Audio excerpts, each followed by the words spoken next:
English આપણી second અને third language છે અને ઇંગ્લિશ સ્પીકિંગ કરતા શીખવું હોય તો weather we need to atmosphere weather કાં તો ઇંગ્લિશનું બેસિક નોલેજ લઈને આપણે ઇંગ્લિશમાં થોડુંક બોલતા શીખી શકીએ છીએ, જે આપણને connect with more people for our work, business or a career. હા friends, English speaking takes a time but totally depend on us. આપણા ઉપર રિલે છે, આધાર રાખે છે કે આપણે કેટલો ટાઈમ આપીને આપણે ઇમ્પ્રુવમેન્ટ કરવું છે. Then we can start our practice and conversation so we get the result and gradually we become a fluent. Hi friends, so હું Kailash Patel. Welcome back to my channel Spoken English in Gujarati. So now friends, without further delay, let's come to the point. First, basic knowledge લેવા માટે there are some topics ઇંગ્લિશના જેનું briefly knowledge લેવાની જરૂર છે. એનું basic knowledge લઈને આપણે day to day લાઈફના સેન્ટેન્સને આપણે આપણી જાતે બનાવી શકીએ છીએ અને એના માટે ઇંગ્લિશમાં કેટલા ટોપિક છે, કયા ટોપિકનું શું મીનિંગ નીકળે છે, એ શેના માટે સેન્ટેન્સ બનાવવા માટે યુઝ થાય છે, એનું નોલેજ લઈને આપણે પછી પ્રેક્ટિસ અને કન્વર્સેશન થ્રુ એક લેંગ્વેજમાં આપણે એને ઇમ્પ્લિમેન્ટ કરી શકીએ છીએ. પછી પ્રેક્ટિસ અને કન્વર્સેશનને યુઝ કરીને we can become a fluent. તો ફ્રેન્ડ્સ, આ સ્પોકન ઇંગ્લિશના વિડીયોઝમાં basic knowledge like part of speech, sentence structure, tenses, modals, direct indirect speech, active passive, negative sentence અને ઇન્ટ્રોગેટિવ સેન્ટેન્સનું બેસિક નોલેજ, જેનાથી આપણને ખબર પડે કે ઇંગ્લિશમાં કેટલા ટોપિક છે અને once we consider then while speaking our mind not make a confused. અને પછી આપણે પ્રેક્ટિસ કરવાથી આપણે અવેર થઈએ છીએ કે ઇંગ્લિશમાં શું છે અને આપણે વન ટાઈમ પ્રેક્ટિસ કરીને એને આપણે ફ્લુઅન્સી તરફ વાળી શકીએ. Once you consider this all topic, you can develop your grammar sense power and then practice will get the result. Because friends, there are numbers of sentences which we cannot remember. આપણે બધા સેન્ટેન્સો યાદ રાખી શકતા નથી, એટલે તેના માટે basic નોલેજનું information લઈને આપણે પ્રેક્ટિસ ઉપર ફોકસ કરી શકીએ. ફર્સ્ટ ટોપિક છે part of speech. There are 8 part of speech. First છે noun. Noun means we all know that naming word. Name, place, animals, things, feelings consider કરવામાં આવે છે. ઓલ ટાઈપ ઓફ નેમને નાઉનમાં કન્સિડર કરવામાં આવે છે. સેકન્ડ છે પ્રોનાઉન. તો pronoun means instead of noun. નાઉનના બદલે જે બી પ્રોનાઉનનો યુઝ કરવામાં આવે છે તેને પ્રોનાઉન્સ કહેવાય છે. We all know that I, we, you, they, he, she, it, him, his, her, them, their, us આ બધા પ્રોનાઉન્સ છે જે આપણે સ્પીકિંગમાં યુઝ કરતા હોઈએ છીએ. પ્રોનાઉનમાં કન્સિડર કરવામાં આવે છે જેનું બેસિક નોલેજ લઈને we can make a sentence ourselves. It is a verb. Verb means doing action. દિવસ દરમિયાન આપણે કોઈ પણ એક્શન કરીએ છીએ એ આપણે પ્રેઝન્ટ કરવી હોય ત્યારે વર્બનો યુઝ કરવામાં આવે છે. વર્બ થ્રુ આપણે કોઈ બી સેન્ટેન્સને ડિસ્ક્રાઇબ કરી શકીએ છીએ. એ કામ પ્રેઝન્ટમાં થયું છે, પાસ્ટમાં થયું છે કે ફ્યુચરમાં થયું છે. તો મિત્રો, એના માટે વર્બને જાણવા અને લર્ન કરવા જરૂરી છે. વર્બના 2 ટાઈપ્સ છે, ઇનરેગ્યુલર વર્બ અને રેગ્યુલર વર્બ. રેગ્યુલર વર્બમાં સેકન્ડ અને થર્ડ ફોર્મમાં ઈડી એડ કરવામાં આવે છે અને ઇનરેગ્યુલર વર્બમાં સેકન્ડ અને થર્ડ ફોર્મ ચેન્જ થઈ જાય છે. તો ફ્રેન્ડ, વર્બને લર્ન કરીને આપણે ડે ટુ ડે લાઈફના કોઈ કામ ક્યારે થયું છે એ આપણે વર્બ અને વર્બના ફોર્મ થ્રુ બતાવી શકીએ. નેક્સ્ટ છે એડવર્બ. એડવર્બ એ વર્બને ડિસ્ક્રાઇબ કરે છે. અહીંયા એક્શન થઈ છે, હું જમું છું તો હું ફાસ્ટ જમું છું, કે હું બોલું છું તો હું જોરથી બોલું છું. તો એના માટે આપણે વર્બને ડિસ્ક્રાઇબ કરવું પડે છે કે એ બોલે છે તો she speaks loudly. તો ફ્રેન્ડ્સ, આ માટે એડવર્બનો યુઝ કરવામાં આવે છે. પછી છે એડજેક્ટિવ. એડજેક્ટિવ એ નાઉન અને પ્રોનાઉનને ડિસ્ક્રાઇબ કરે છે. એનો મીન્સ એ છે કે નાઉન અને પ્રોનાઉનની ક્વોલિટી શો કરે છે. બ્યુટીફુલ, તો એ એની ક્વોલિટી બતાવે છે અને એના માટે આપણે એડજેક્ટિવનો યુઝ કરતા હોઈએ છીએ. નેક્સ્ટ છે કંજક્શન. જ્યારે બે સેન્ટેન્સ આપણે જોડવા હોય ત્યારે આપણે કંજક્શનનો યુઝ કરીએ છીએ. There are many conjunctions. For example, I want to eat pizza and burger. એટલે કે મને પિઝા અને બર્ગર બંને ખાવું છે અને what would you like to drink, T or coffee? તમે શું લેવાનું પસંદ કરશો, ચા કે કોફી? બીકોઝ આનામાંથી આપણે એક જ ડ્રિંક્સ લઈ શકીએ છીએ. તો આના માટે આપણે કંજક્શનનો યુઝ કરીએ છીએ જેનાથી આપણે આપણું કન્વર્સેશન લોંગ સુધી કન્ટિન્યુ રાખી શકીએ, જે એક સેન્ટેન્સથી બીજા સેન્ટેન્સને જોડવાનું કામ કરે છે. નેક્સ્ટ છે interjection.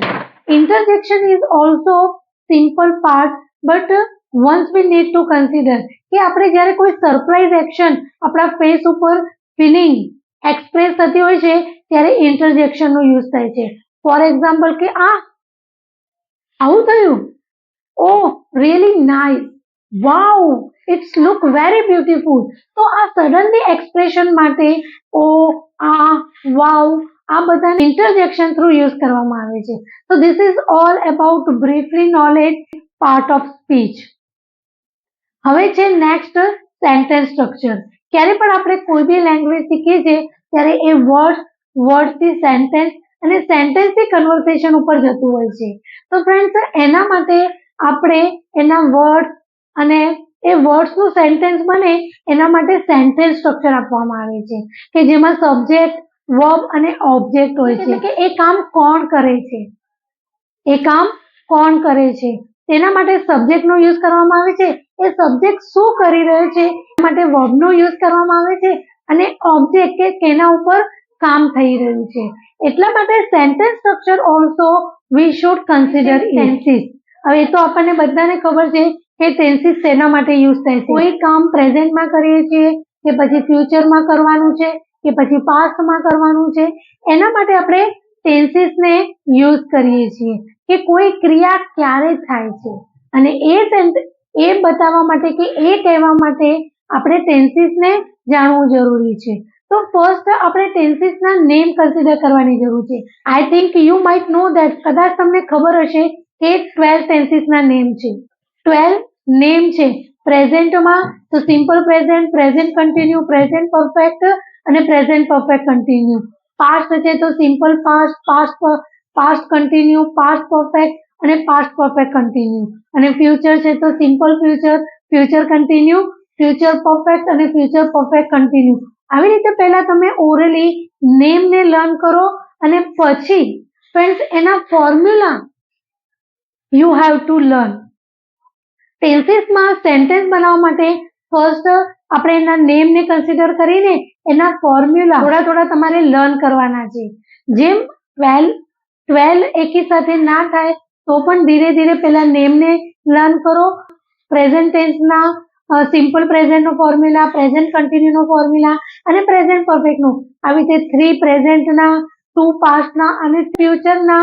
તો આટલા 7 પણ તમે ફોર્મ્યુલા લર્ન કરીને તમે ડે ટુ ડે લાઈફના કન્વર્સેશનમાં તમે એને સેન્ટેન્સમાં તમે જાતે સેન્ટેન્સ બનાવી શકો. આ ટેન્સીસના 7 પણ તમે લર્ન કરીને તમે થોડું ઇંગ્લિશ બોલવાનું સ્ટાર્ટ કરી શકશો. ફોર એક્ઝામ્પલ કે અત્યારે હું તમારી સાથે વાત કરી રહી છું, એનું પહેલા નેમ યાદ કરવાનું કે આની અંદર પ્રેઝન્ટ કન્ટિન્યુ યુઝ કરવામાં આવે છે. પછી એનો ફોર્મ્યુલા લર્ન હોય તો આપણે એને એમ વિચારીશું કે એમાં subject plus am is are plus V1 plus ING plus object આવે છે. હું તમારી સાથે વાત કરી રહી છું તો આઈ એમ ટોકિંગ વિથ યુ આપી દીધું છે. તો આ તમારે ઇંગ્લિશમાં બનાવવું હોય તો ફર્સ્ટ તમારે કયો ટેન્સ યુઝ થાય છે એનું નેમ યાદ કરવું પડશે. એટલા માટે ફર્સ્ટ ટેન્સીસના નેમને કન્સિડર કરો અને થોડાક એના ફોર્મ્યુલા લર્ન કરો. મેં તમને બેસિક નોલેજ, ઇંગ્લિશનું બેસિક નોલેજ આપી દીધું છે. તો ફ્રેન્ડ્સ, તમારે એનું નેમ કન્સિડર કરવાનું. તો એ કહ્યું છે કે કોઈ કામ 100% પતી ગયું છે ત્યારે ફ્રેન્ડ્સ પ્રેઝન્ટ પરફેક્ટનો યુઝ કરવામાં આવે છે. પછી પ્રેઝન્ટ પરફેક્ટ તમે કન્સિડર કરી દીધું પછી તેનો ફોર્મ્યુલા યાદ કરવાનો છે કે સબ્જેક્ટ પ્લસ હેઝ અને have plus V3 plus object. I have given English basic knowledge. તો ફ્રેન્ડ્સ, આ રીતે તમે ટેન્સીસના નેમને ફર્સ્ટ લર્ન કરીને એના ફોર્મ્યુલાને લર્ન કરીને ડે ટુ ડે લાઈફમાં કોઈ પણ સેન્ટેન્સને તમારે બોલવું હોય તો અકોર્ડિંગ ટુ ટાઈમને સમજીને તમે કોઈ પણ સેન્ટેન્સ તમારી જાતે બોલી શકશો, બનાવી શકશો. હવે છે મોડાસ. દરમિયાન આપણે ડિફરન્ટ ટાઈપના સેન્ટેન્સ બોલીએ છીએ. એક ટાઈપના સેન્ટેન્સ આપણું ઇંગ્લિશમાં ઇમ્પ્રુવમેન્ટ લાવી શકતા નથી, અને એના માટે આપણે બધા આ ટોપિકને કવર કરવા પડે છે. તો મોડલ્સ એ આપણને એડવાઇસ કે સજેશન, કોઈને ઓર્ડર આપવો હોય, કોઈને એમ કહેવું હોય કે તારે આ કરવાની જરૂર છે, હું પહેલા આવું કરતી હતી, તો આ બધા ટાઈપના સેન્ટેન્સો બનાવવા માટે મોડલ્સનો યુઝ કરવામાં આવે છે. તો પહેલા તમે યાદ રાખો કે કેટલા મોડેલ છે, એમાંથી થોડાક લર્ન કરો. Could, would, can, might, must, has to, have to, had to, need to, used to. તો ફ્રેન્ડ્સ, આ બધા મોડલ્સોને લર્ન કરીને એના ફોર્મ્યુલાને કન્સિડર કરો, અને પછી ત્યારે તમારે એમ કહેવું હોય કે તારે ઇંગ્લિશની પ્રેક્ટિસ કરવી જોઈએ, તો કરવી જોઈએ. તો શુડ નો યુઝ કરવામાં આવે છે. તો you should do English speaking practice. English બોલી શકું છું, આઈ કેન સ્પીક ઇંગ્લિશ. તો એબિલિટી બતાવવા માટે, કોઈ કામ સક્ષમ છે કરવા માટે મોડલ્સનો યુઝ કરવામાં આવે છે.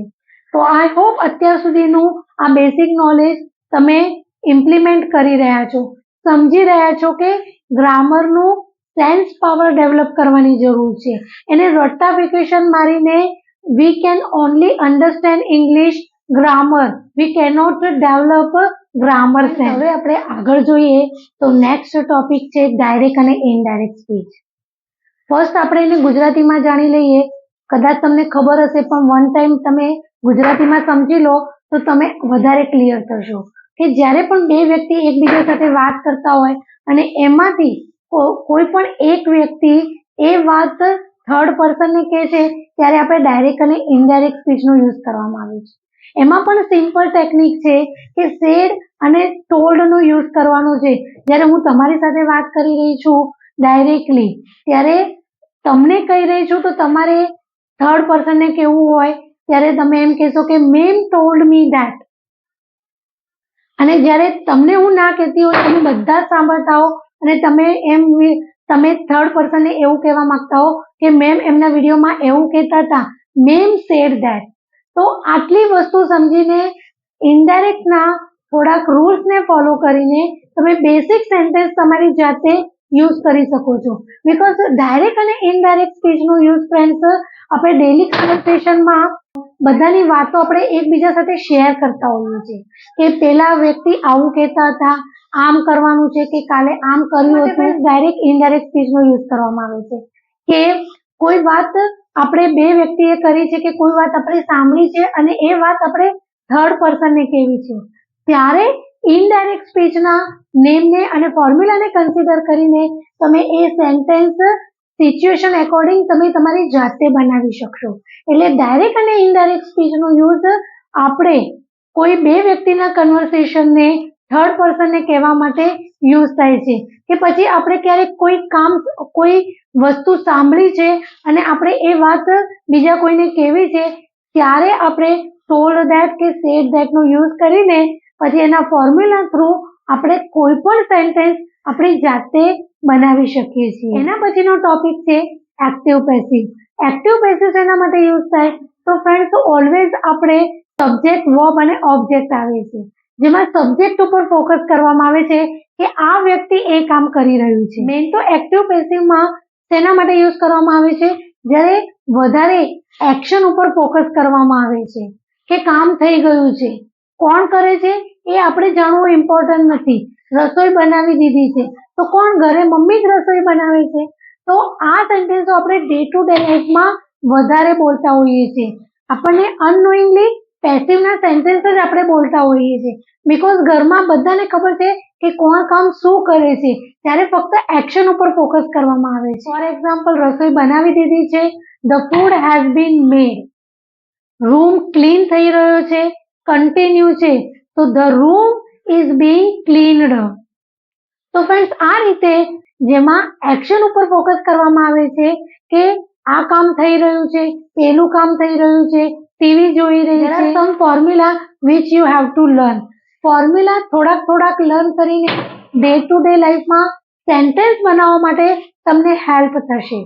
તમે એક ગુજરાતી ટુ ઇંગ્લિશના સેન્સ પાવરને, ગ્રામરના સેન્સ પાવરને તમે ડેવલપ કરી શકશો. હવે છે નેગેટિવ સેન્ટેન્સ. દિવસ દરમિયાન આપણે ડિફરન્ટ ટાઈપ ઓફના સેન્ટેન્સ તો બોલીએ છીએ, પણ એમાં પોઝિટિવ સેન્ટેન્સ બી હોય છે અને નેગેટિવ સેન્ટેન્સ પણ હોય છે. તો નેગેટિવ સેન્ટેન્સ બોલવા માટે નોટ નો યુઝ કરવામાં આવે છે, જે આપણને બધાને ખબર છે. એનો પણ ફોર્મ્યુલા છે, જે તમારે 1 to 2 ટાઈમ કન્સિડર કરીને કોઈ કામ હું કરી શકું છું, કરી નથી શકતી, હું કરું છું, હું નથી કરતી, હું આવીશ, હું નહીં આવું, તો do not, does not, cannot એ રીતે યુઝ કરીને તમે નેગેટિવ સેન્ટેન્સ પણ બોલી શકો છો. હવે લાસ્ટ ટોપિક છે ઇન્ટ્રોગેટિવ. બીકોઝ ફ્રેન્ડ્સ, આપણે પોઝિટિવ સેન્ટેન્સ શીખી લીધા, નેગેટિવ સેન્ટેન્સ શીખી લીધા, પણ હવે કોઈને ક્વેશ્ચન બોલવો હોય તો એ ટાઈપના સેન્ટેન્સ પણ આપણે દિવસ દરમિયાન ખૂબ જ યુઝ કરીએ છીએ. ત્યારે ફ્રેન્ડ્સ, આપણે ઇન્ટ્રોગેટિવ એટલે ક્વેશ્ચન, ઇન્ટ્રોગેટિવ થ્રુ આપણે ઇંગ્લિશમાં ક્વેશ્ચન કેવી રીતે પૂછી શકાય એ આપણે જાણી શકીએ છીએ. તું ક્યારે આવીશ? When will you come? તું આ કેવી રીતે કરીશ? How do you do complete this work? Time શું થયો છે? What is time? તો ફ્રેન્ડ્સ, આવી રીતે દિવસ દરમિયાન ઇન્ટ્રોગેટિવના સેન્ટેન્સ પણ આપણે બોલવા પડે છે, નેગેટિવના સેન્ટેન્સ પણ બોલવા પડે છે અને પોઝિટિવના સેન્ટેન્સ પણ બોલવા પડે છે. આ રીતે આ બધા જ ટોપિક્સને આપણે કવર કરીને આપણે ડિફરન્ટ સેન્ટેન્સો આપણી જાતે બનાવી શકીએ છીએ. તો ફ્રેન્ડ્સ, આ ટાઈપના ઓલ સેન્ટેન્સીસને મેં આ સ્પોકન ઇંગ્લિશના બેસિક નોલેજમાં કવર કર્યા છે. I hope you have understood very well. First, you consider this basic English grammar knowledge, and then you can start your practice and conversation. So you get easily the result in spoken English. And સાથે friends, some activities છે which you have to develop during this knowledge. First, you need to do listening practice with the very simple English cartoon stories, reading also with the simple story books, અને પછી speaking. Whatever you gain the knowledge from the listening and reading, try to use in your daily speaking. પછી હવે આ basic knowledge સાથે તમારે સમ activity need to develop. એ છે listening practice, very simple English cartoon story, જે તમારે તમારા કામની સાથે બ્લૂટૂથ થ્રુ લિસનિંગ કરીને you can familiar with the language. તમે ધીમે ધીમે લિસનિંગ પ્રેક્ટિસથી વર્ડ સાથે, સેન્ટેન્સ ફોર્મેશન સાથે ફેમિલિયર બની શકશો અને એક લેંગ્વેજને નેચરલ વે એ તમે એક્સપ્રેસ કરી શકશો. પછી છે રીડિંગ. રીડિંગ કરીને ધીમે ધીમે તમે તમારા પ્રોનાઉન્સિએશનને, એક્સેન્ટને ક્લિયર કરી શકશો અને while speaking you can easily to remember vocabulary and sentence formation. એના માટે reading is the best way to improve your spoken English. પછી તમે કંઈ પણ લિસનિંગ કરો છો, reading the simple story books, એને તમે સ્પીકિંગમાં, તમારી ડે ટુ ડે લાઈફમાં સ્પીકિંગમાં તમે ધીમે ધીમે એને યુઝ કરતા શીખો. And don't worry to make mistake. Mistake is a learning part to become a fluent. Speak some sentences with surrounded people in front of yourself. So friends, કોઈનો પણ વિચાર કર્યા વગર you have to speak surrounded people who is always stay closer.